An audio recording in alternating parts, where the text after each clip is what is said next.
Hello and welcome back to another devlog of Wits and Labyrinth, a first-person adventure game. Initially I made this video a while ago. I got sick in between, so there is some time between some of the footage. So if you're wondering what's going on with that, just know some of it was shot maybe last week, some of it was shot a month ago. Wits and Labyrinth is based on a story that I've written a couple years ago about a woman who's slowly losing her memory. In the game, you as the player can walk around in the world to figure out your story. You can do this by solving puzzles, taking certain actions, but also by just exploring your surroundings.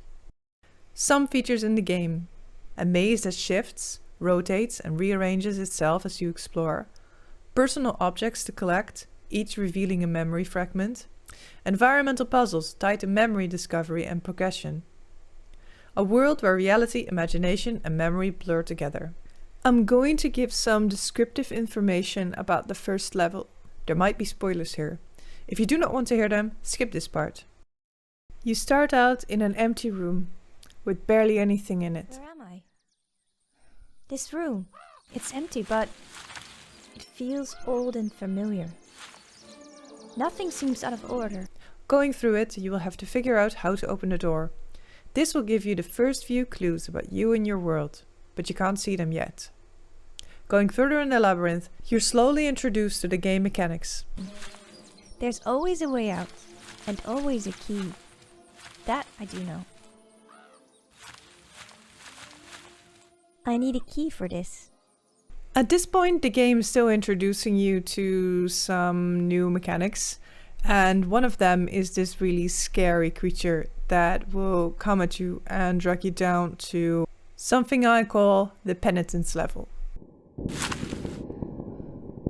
In the almost complete dark, you'll be dropped inside of this level, which is slightly gloomy and scary, and you'll have to find your way out. As soon as you find your way out the first time, you'll find all of your memories, or at least the ones that you've found so far and where they're stored. And from this moment on, that's also where you can review them. After you obtain this object, you are brought back to the introduction, where you can follow through a series of other events before returning to the door with the key. And now the real work starts. You are now in the middle of a maze, where it is your aim to find as many pieces of the story as possible. Some pieces have additional worlds to explore, which will contain their own puzzles. Of course, this won't go unnoticed, and there's still someone watching your every move, hunting you. Every time you find a key, you will be able to return to your room, where you can see your progress. Every item discovered will reveal itself here, filling in a piece of your story. You can return to the big maze anytime you step out of the door of your room to continue your journey. I've recently released the game page on Steam, so please wishlist it if you're willing to play it. For Wits and Labyrinth, I was very inspired by the Labyrinth board game. This is a game where you can shove certain pieces of a labyrinth into a board and move them around in order to find a treasure.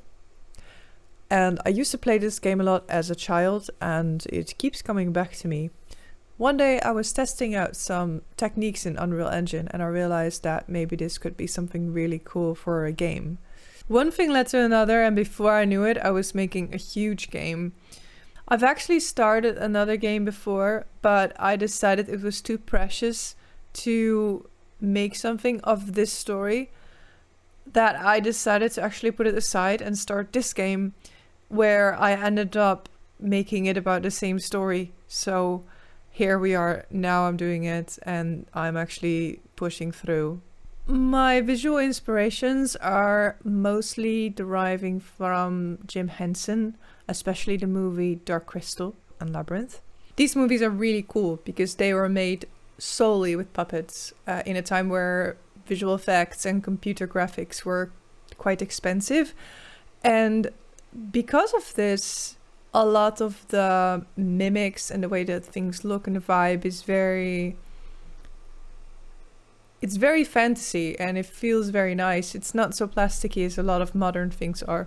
And even though it's almost impossible to make this in a digital world, I'm really trying to find a balance between that 80s, 90s kind of film look that is in these movies, while keeping this flexibility with digital media.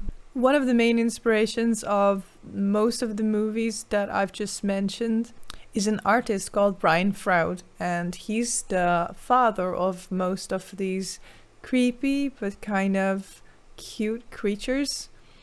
And his design and his art have such a tangible and childish vibe to them in a very beautiful way.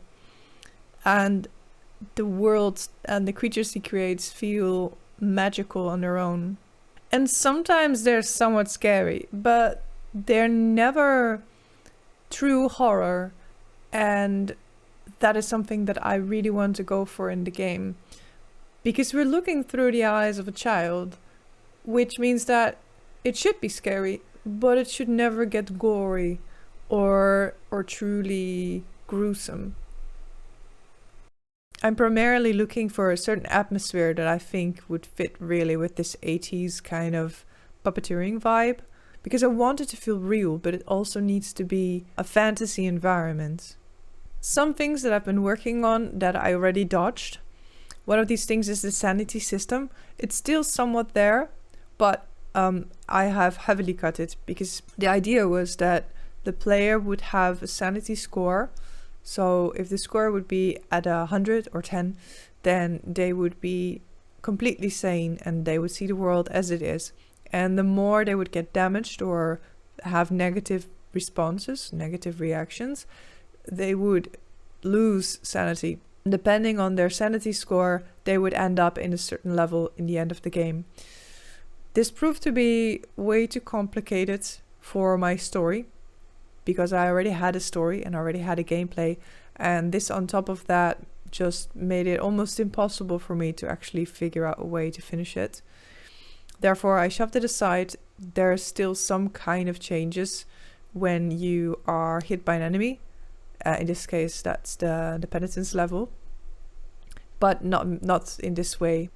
Before that, or actually in between there, I also had the idea to make the world deteriorate the more that the player plays, because I thought that it could be a really cool dynamic, because this person is losing her mind or she's losing her memory. So it's like, it's not a growth, actually, it's a deterioration.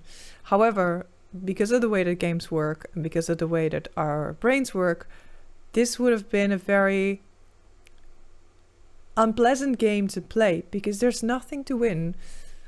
Of course, that can be interesting, but in my case, I realized that I don't think I can make this strong enough for the game to be played and for people to enjoy it in whatever way possible. Then I also did a lot of generative design, because I really got into Unreal and I thought, wow, I'm just going to generate this maze. It's going to be really cool. Every time it's going to be different. But I've already cut down a lot on that, because I realized that generative design, in this case, it's cool, but it's somewhat unhandy, because my game is largely scripted and a lot of the interactions are scripted. And I'm working around something that is maybe unnecessary, so I'm probably going to scrap even more generative design and pre-design a lot of the maze pieces and interactions as I go. I have a couple of to-dos. I have to fine-tune the story to fit with the gameplay and to fit with the player experience. I have to fine-tune a lot of interactions and also design a lot of them, because this game comes from a story and largely it's missing certain elements that you need for it to survive. A person actually living in there. Think certain cuts in scenes, think repercussions for certain actions that maybe were not originally scripted, just to make it more dynamic. I need to implement short playable scenes and puzzles. I've already experimented with one, but this I need to make more manageable. Right now I just have one scene where I'm playing with, and I would like that to be more. And I also need or want more puzzles in there, so that it will be more challenging to actually go through certain things and also more interesting. I need to change some audio, Foley, and voice acting. Currently, I have recorded all of the voice acting or most of the voice acting that you hear and then change it a little bit. And I need to do a lot of optimization. So that just means I need to make sure that this game can run on most computers, which currently it can't. My computer is reasonably okay, but it's suffering with the way that I've designed it right now. Lastly, I'm still working on a good ending for the game, be it some sort of climactic event or otherwise. If you have any ideas, please leave them in the comments or shoot me a DM on Patreon or Instagram, of course. I'm going to try to make some more time the coming months. In the summer, hopefully I have a lot of work, as in paid work, so I won't be able to work on the game all the time. But I'm going to try to actually put some dedicated time there now that I'm not sick anymore. In order to get more things done, because time's ticking and I feel that otherwise it will take me 5 more years to develop this, which, God, I don't want to do. So without further ado, thank you for watching. Like and subscribe. Follow me wherever you like. And I'll see you next time.